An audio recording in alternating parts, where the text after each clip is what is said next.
Legend of Total War here, and today we're doing another top 5 Total War video. This time covering the top 5 most disappointing units in a Total War game.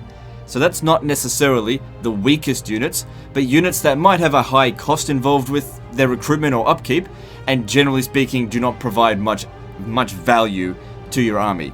Anyway, let's now move on to the number 5 pick. Coming in at number 5 are the wooden cannons in Total War Shogun 2 Fall of the Samurai. These cannons, although relatively cheap and available at the early parts of the campaign, are not very effective. They're not very good at getting kills, they're immobile, so wherever you set them up on the battle, you can't move them after that. They're not particularly good in sieges, and they don't really deliver a lot of kills, and they're pretty inaccurate. They've only got 10 shots, and they are massively outclassed by all other kinds of artillery. I think the only real reason to get the wooden cannons in Total War Shogun 2 Fall of the Samurai is if you literally have no other options available to you but these units. Otherwise, there's no reason to ever get them, which is why they're getting the number 5 spot. Anyway, let's now move on to the number 4 spot. Coming in at number 4 are Giants in Total War Warhammer 1 and 2. Now, Giants are very strong units, some of the highest tier units in the game, and in melee, they are excellent. But one of the reasons why they're so disappointing is because of their overwhelming weakness. They are weak, they're the weakest unit in the game to one of the most common units in the game, archers. Any kind of missile unit has a huge advantage against any kind of giant, because giants have no missile resistance, they're huge targets so it's very hard to miss. They do have a lot of hit points, but that really doesn't matter because they have no armor and no missile resistance. And they are really slow, so it's very hard to dodge missile fires. And as I said before, missile units are common throughout almost every faction in Total War Warhammer, to varying degrees of quality. But as we can see in this example here, even low tier archers rip giants to absolute shreds. So being weak against one of the most common and effective units in the game is a little bit disappointing for these otherwise very strong units, and that's why they're getting the number 4 slot. Anyway, let's now move on to number 3. Coming in at number 3 are Indian elephants in Total War Attila, for pretty much the exact same reason the Giants were on this list. They are incredibly vulnerable to missiles, they're a very expensive unit, they're very big so they're easy to hit, and pretty much every army in this game has a good variety of missile units, some more so than others. And if you take the most effective unit in this game, horse archers utterly destroy elephants. In addition to that, of course, elephants can very, very easily be made to go berserk and cause damage to your own units. They are, only the Sassanids can hire them, or I should say only Eastern factions can hire them. I guess if you got a mod unlocker, you can play as the other factions that can get them. But they're just not effective, as we can see in this scenario here, where they're getting totally wrecked by an inferior army, and the elephants really aren't pulling their weight, which is why they're getting the number 3 slot. Very strong units, just not cost effective at all. Basically not time appropriate for Total War Attila because everyone's using archers and crossbows and javelins, and all of those just wreck elephants. Anyway, let's move on to the number 2 pick. Coming in at number 2 is the Mangonel Artillery in Medieval 2. The biggest problem with these units is their friendly fire.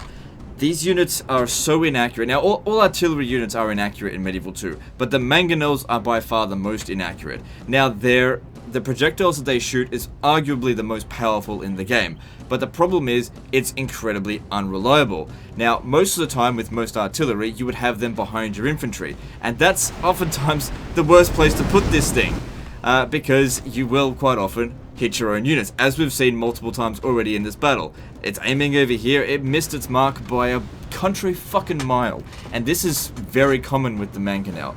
Now, the Mangonel can actually do a lot of damage to the enemy, but when you use this unit, you really are rolling the dice, because you might get a great result, you might end up fucking your own battle up having this troop. In addition to that, the primary reason for even having artillery is often to, break down walls or assault a settlement without having to lay siege for a long period of time. Now, the Mangonel is totally incapable of breaking down walls, of even opening gates. Lobbing the shots over the walls is incredibly unreliable. It can happen, but it is very unreliable. Defending with these units during a siege situation, also very unreliable, because if there's any units of yours in front of this troop, you're most likely going to hit your own troop than the enemy. Now, it's not a particularly expensive unit, but for the cost that it delivers and for the amount of micromanagement and luck that is required for this unit to actually do a good job for you, it's probably one of the least, well, let me just say, one of the most disappointing units in Medieval 2. At least whenever I've got them in my army, I'm usually disbanding them first. Anyway, let's now move on to the most disappointing unit in a Total War game. The number 1 spot goes to the Beehive Onager. This is by far the worst unit in Total War Rome 2, and probably the worst unit in any Total War game in terms of its cost effectiveness. Now, what does this unit do? So it's an Onager unit, so it's another artillery unit. It lobs a beehive at the enemy. Now, the problem is that the beehive itself pretty much does no damage. It inflicts a status effect. Now, the problem with that is that the status effect is temporary, to the point where by the time that these guys get to the front line, the status effect would have worn out.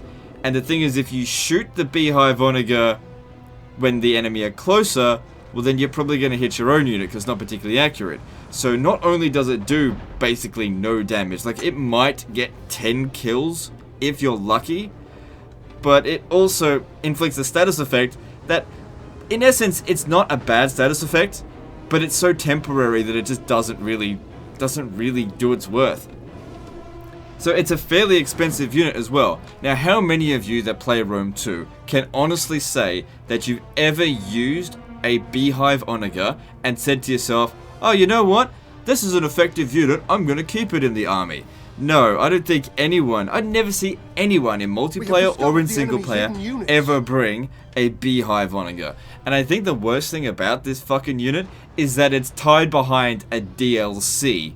So you have to actually pay money to use one of the worst units in this fucking game. And that's why the Beehive Onager, deservedly so, gets the number 1 slot for the most disappointing unit in a Total War game. There is no reason under any circumstance you should ever get a Beehive Onager. Hire plebs for all you want. You'll still get better use out of them.